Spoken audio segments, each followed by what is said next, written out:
Olá pessoal, tudo bem? Meu nome é Vinícius e hoje nós vamos falar sobre direito constitucional e vamos falar sobre os seguintes temas: medida provisória, foro por prerrogativa de função, lei ordinária, lei complementar e lei delegada. E ao fim do vídeo eu vou falar sobre lei delegada em inglês. Começando aqui por medida provisória. Ela foi adotada pelo Presidente da República. É um instrumento com a força da lei usados em caso de urgência ou grande importância. Tem efeitos imediatos, mas depende da aprovação do Congresso Nacional para sua transformação em lei ou para sua rejeição. Tal ferramenta é regulada no artigo 62 da Constituição Federal. A medida provisória precisa ser aprovada no prazo constitucional pelo Legislativo. Caso isso não aconteça, ela perde sua eficácia. Ela tem esse nome não por ser uma lei com validade, mas sim já entra em vigor jurídico mesmo antes de ser aprovada pelo Poder Legislativo. Mas para manter seu vigor, ela precisa ser transformada em lei. A mesma vem desde o período do governo militar, já que na Constituição Federal de 88, eles mantiveram essa ferramenta para agilizar as decisões políticas na mão do presidente. Segundo o artigo 62 da Constituição Federal de 88, é vedada a edição de medidas provisórias sobre matéria relativa à nacionalidade, cidadania, direitos políticos, partidos políticos e direito eleitoral, direito penal e processual civil, organização do Poder Judiciário e do Ministério Público, a carreira e a garantia de seus membros, planos plurianuais, diretrizes orçamentárias, orçamento e créditos adicionais e suplementares, ressalvando o previsto no artigo 167, parágrafo 3, que vise a sua detenção ou sequestro de bens, de poupança popular ou qualquer outro ativo financeiro, reservada à lei complementar e já disciplinada em projeto de lei aprovada pelo Congresso Nacional e pendente a sanção ou veto do Presidente da República. A medida provisória tem um prazo de vigência inicial de 60 dias e pode ser prorrogada apenas uma vez pelo mesmo período, caso a sua votação não esteja concluída, com o tempo máximo de 120 dias. Se ela não for votada, ela perderá a sua eficácia e todo o trabalho de sua edição, caso a mesma não seja considerada em até 45 dias. Desde a sua publicação, ela entra em urgência, se sobressaindo as outras deliberações que estiverem em seu processo. Através de uma comissão mista de deputados e senadores, os mesmos examinam as medidas e apresentam um parecer, antes dela ser apreciada em sessão separada, pleno plenário em cada uma das casas do Congresso Nacional. Depois de aprovada nas duas casas, a medida provisória é encaminhada ao Presidente da República para sua sanção. O Presidente ainda tem a prerrogativa de censurar o texto, parcial ou integral. Caso discorre das alterações feitas no Congresso e caso seja rejeitada, ela perde toda a sua função. Agora vamos falar sobre o foro por prerrogativa de função. Mais desenvolvida no direito penal, a dita competência pode ser submetida no artigo 53, parágrafos 1 e 2 da Constituição, onde se tem que os deputados e senadores, desde a expedição do diploma, quando submetidos a julgamento, serão esses abarcados pelo STF, onde abrange-se a prática de qualquer tipo de crime, indo desde os caráteres de eleitoral aos infringidos contra a vida, a título de exemplo, De modo geral, corresponderia ao instituto que permite que determinadas autoridades, caso sejam indicadas, tenham seus trâmites processuais desenvolvidos nos tribunais superiores. Dessa forma, e no que concerne exclusivamente ao direito constitucional, pode-se levantar algumas situações que exemplifiquem e inserem a sentença um formato que proporciona a melhor percepção do tema, conduzindo-se para as mesmas. Tende-se às seguintes situações trazidas por Lenza, que são infração prática no decorrer das funções parlamentares. Como salientado anteriormente, a competência será no STF, sem, para tanto, que haja qualquer tipo de autorização da Casa que tenha instaurado o processo, sendo necessário apenas dar ciência do mesmo ao Legislativo. Dessa forma, em casos onde o crime for findado no decurso do exercício do mandato e não o tenha sido encerrado até o término do dito período, a competência deixa de ser do STF. Infração empreendida antes do exercício do mandato parlamentar.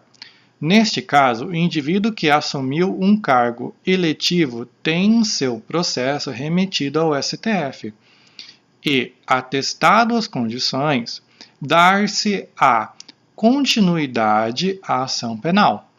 Dessa maneira, pelas regras vigentes, o crime praticado antes não possui imunidade processual, sintetizando a ação criminal. É processada pelo STF sem interferência do Legislativo ao fim do exercício do mandato. Caso o processo não tenha sido findado, o mesmo retorna ao juiz natural. Infração ocorrida após o término do mandato.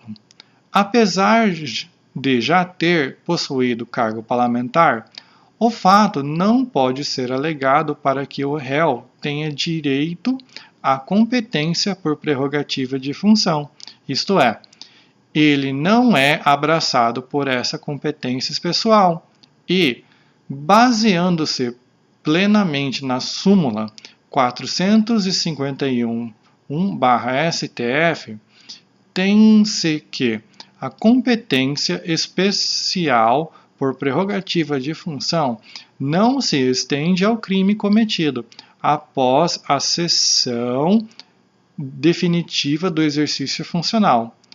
Outro ponto relevante englobado por esse mesmo tópico, especificado na súmula, destaca-se que, sendo o magistrado aposentado ou mesmo não pode ser beneficiado, sendo incluso na mesma situação.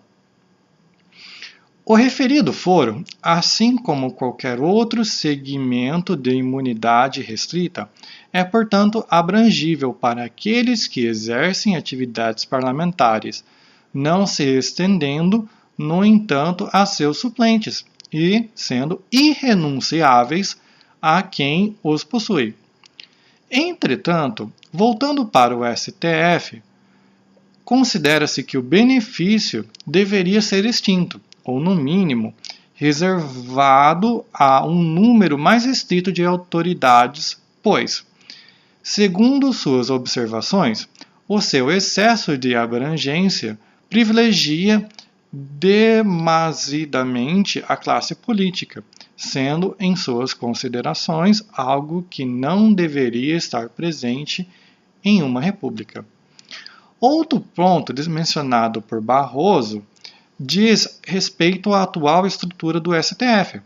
As ações que envolvem os beneficiados pelo foro são demasiadamente longas e não podem ser operadas por juízes criminais de primeiro grau. Para tanto, cita o exemplo julgamento da AP 470, responsável por preencher 53 sessões. No âmbito necessariamente da justiça e em relação aos demais Barroso igualmente destaca que o foro por prerrogativa é constantemente uma das principais causas de impunidade, pois, graças à já citada demora e toda a gama de delongas possíveis, acaba ocorrendo em sua maioria, o que o ministro considera como uma manipulação da jurisdição. Como conclusão, Barroso sugere que, para sanar essa adversidade, deveria optar entre duas assertivas. Primeiramente, formar uma vara federal com o único intuito de julgar casos que envolvendo foro por prerrogativa de função, onde o juiz, escolhido pelo STF, exercerá essa incumbência por 4 anos. Após tal período promovido para o segundo grau, nos trâmites caberá aos réus entrarem com recursos juntos ao próprio STF ou ao STJ, de acordo com as causas e motivações que originam a dita ação. E na segunda hipótese, o atual ministro deliberará que a alternativa mais satisfatória seria abolir o foro, ato que considera que no momento atual não seria aceito pela classe política. Agora, pessoal, vou falar sobre a lei ordinária, que consta no artigo 59 da nossa Constituição, que dita o seguinte: o processo legislativo compreende a elaboração de emendas à Constituição, leis complementares, leis ordinárias, medidas provisórias, decretos legislativos, resoluções e parágrafo único. Lei complementar disporá sobre elaboração, redação, alteração e consolidação de leis. Responsável por assuntos diversos e intangíveis, as leis podem ser taxadas como uma espécie de ato normativo que decorre do poder legislativo, tendo, para tanto, a função de regular todas as diretrizes. No que concerne ao processo designado, as leis podem ser complementares ou ordinárias, não havendo nenhuma distinção na criação das mesmas para afirmar ou provar uma diferença técnica nesse sentido. Então, como distinguir? Bom, primeiramente, uma condensação, o Poder Legislativo Federal é exercido pelo Congresso Nacional, constituído por 2 casas, Câmara dos Deputados e o Senado Federal. Com o número de membros fixados na Constituição, tem-se 3 senadores por Estado e Distrito Federal, que corresponde a uma somatória de 81 senadores, como consta no artigo 46. No que se refere aos deputados e como previsto na Constituição por meio da Lei Complementar 78/93, a lei prevê 513 membros. Após o resumo, e voltando-se às leis ordinárias, tem-se a distinção e comparado à lei complementar. O número de votos necessários para a aprovação das normas, ou seja, a necessidade de um quórum específico para o tal. No caso particular das leis ordinárias, são necessárias com base no artigo 47 da Constituição Federal, salvo disposição em contrário, as deliberações de cada casa e suas comissões serão tomadas por maioria absoluta, como o caso das leis complementares expostas no artigo 69 da Constituição Federal. 129 votos entre os deputados e 21 votos entre os senadores à aprovação da mesma, sendo, portanto, essencial maioria simples ou relativa. Assim sendo, a aprovação de lei ordinária é mais fácil do que a complementar, que possui um quórum diferenciado, apesar que a Constituição Federal é quem estabelece qual norma deve ser empregada em determinadas circunstâncias. Nesse sentido, as doutrinas entram em discordância sobre a existência ou não de hierarquia entre as leis. Por exemplo, Moraes argumenta que, sendo a lei complementar posta em prática mediante previsão expressa da Constituição e necessitando de um quórum absoluto, ela seria hierarquicamente superior à lei ordinária. Já para Michel Temer, considerar que uma é superior à outra não corresponde a uma argumentação válida, uma vez que as leis ordinárias não possuem respaldo nas leis complementares. E assim, a Constituição, que corresponde a todo um conjunto de normas, seria hierarquicamente superior a ambas. Bom, agora eu vou falar sobre a lei complementar. Ela é a lei criada para regulamentar uma norma prevista na Constituição Federal. Esse tipo de lei só pode ser elaborada quando há necessidade de regulamentar determinado tópico constitucional, além de ser uma complementação de algum assunto determinado.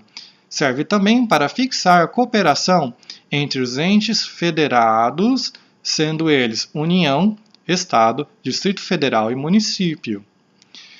Celso Ribeiro Bastos especifica exatamente isso no que diz sobre a lei complementar. Aquela que contempla uma matéria a ela entregue de forma exclusiva e que, em consequência, repele normações heterogêneas aprovada mediante um quórum próprio de maioria absoluta. A lei complementar só pode ser aprovada caso conquiste o quórum da maioria absoluta das duas casas do Congresso, ou seja, 41 senadores e 257 deputados. A votação no Senado é feita em um único turno, mas na Câmara realiza-se 2 turnos. Tem legitimidade para propor tal espécie de lei: Presidente da República, deputados, senadores, comissões da Câmara, do Senado e do Congresso, bem como no Supremo Tribunal Federal, tribunais superiores, procuradores da República e, finalmente, por cidadãos comuns.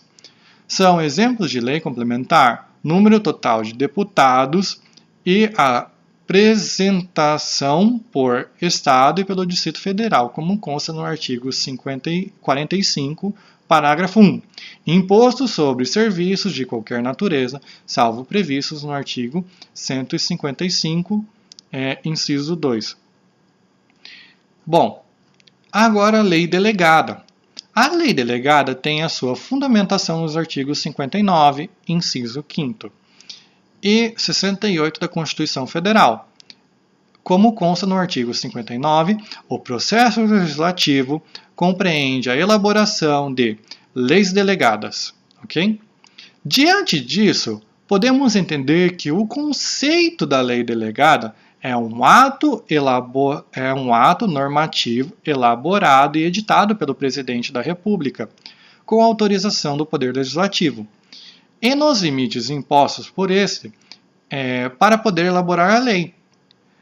Assim como consta no artigo 68 da Constituição, as leis delegadas serão elaboradas pelo Presidente da República, que deverá solicitar a delegação ao Congresso Nacional. Entretanto, o primeiro processo de solicitação ao Congresso Nacional será conhecido por iniciativa solicitadora. Depois a solicitação será submetida à análise do Congresso Nacional e será submetida à votação em uma sessão bicameral, sendo conjunta ou separadamente, que no caso, se for aprovada, tomará a forma de resolução. Porém, vale lembrar que neste passo consta no artigo 68, parágrafo 2, a delegação do Presidente da República terá forma de resolução do Congresso Nacional que especificará seu conteúdo e os termos do exercício. No entanto, a lei delegada possui restrições e não poderá ter determinada matéria, como consta no artigo 68, parágrafo 1. Atos de competência exclusiva do Congresso, artigo 49. de competência privativa da Câmara dos Deputados ou do Senado Federal, artigos 51 e 52 da Constituição, matérias reservadas de lei complementar de legislação sobre, que são organização do Poder Judiciário e do Ministério Público, carreira e de seus membros, nacionalidade, cidadania, direitos individuais, políticos eleitorais, planos plurianuais, diretrizes orçamentárias e orçamentos. Ok? Porém, se por acaso o presidente da República elabora uma lei delegada além dos limites, caberá ao Congresso Nacional sustar essa referida lei delegada, paralisando os seus efeitos por meio de decreto legislativo, como consta no artigo 49, inciso 4, que diz: sustar os atos normativos do Poder Executivo que exorbitem do poder regulamentar ou dos limites de delegação legislativa. Mas essa sustação terá efeito ex nunc, por causa que não houve declaração de nulidade da norma, mas apenas a sustação de seus efeitos. Por meio da resolução, o Congresso Nacional irá determinar se haverá ou não apreciação do projeto de lei delegada pelo Congresso Nacional. Se for aprovada a apreciação, o Congresso Nacional fará uma votação, sendo vedada qualquer emenda, como consta no artigo 68, parágrafo 3. Contudo, a lei delegada pode ser de delegação típica ou atípica. Na delegação típica, não haverá apreciação do Congresso Nacional, mas há plenos poderes para o chefe de Estado para elaborar, promulgar e publicar a lei. Na delegação atípica, haverá apreciação do Congresso Nacional em votação única e vedada a qualquer emenda, ou seja, o chefe de Estado elaborar o projeto ao invés de promulgar e publicar. Ele envia ao Congresso para votação. Agora, pessoal, eu vou falar sobre lei delegada em inglês. Delegated law. The delegated law is based on the Articles 59, Item 4 and 68 of the Federal Constitution, as stated in the Article 59. The legislative process compromises the elaboration of delegated laws. In view of this, we can understand that the concept of delegated law is a normative act elaborated and edited by the President of the Republic, with authorization from the legislative power within the limits set by him, in order to be able to elaborate the law. As stated on Article 68 of the Federal Constitution, the delegated laws will be prepared by the President of the Republic, who must request the delegation to the National Congress.